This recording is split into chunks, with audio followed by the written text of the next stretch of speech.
আরে দিদি কোথায় যাচ্ছিস? আমি তো তোদের বাড়িতেই যাচ্ছি।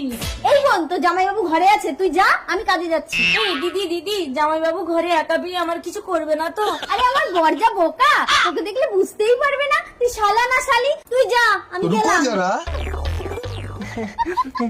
তুমি আমার শালা না শালি? কেন, দেখে কি আমাকে মেয়ে মনে হচ্ছে? ও তুমি আমার শালা বাবু। এই নাও লুঙ্গিটা পরে নাও, দেখি জামাটা খুলে দে। এই, একদম বুকে হাত দেবে না। কেন, বুকে ফোড়া? বুকে অনেক ব্যথা। ব্যথা কই দেখি।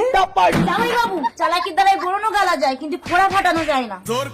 আচ্ছা ঠিক আছে, লুঙ্গিটা। আরে আমাকে দাও, আমি ভেতরে গিয়ে পরে নিচ্ছি।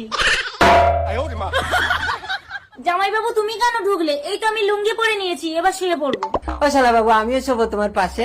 না না না না, আমার বিছানায় মতো অভ্যাস আছে, তোমাকে আমার পাশে শুতে হবে না। যাও বাইরে যাও। শালা বাবু বিছানায় মতে, তার মানে আমার বিছানা ভিজিয়ে ফেলবে।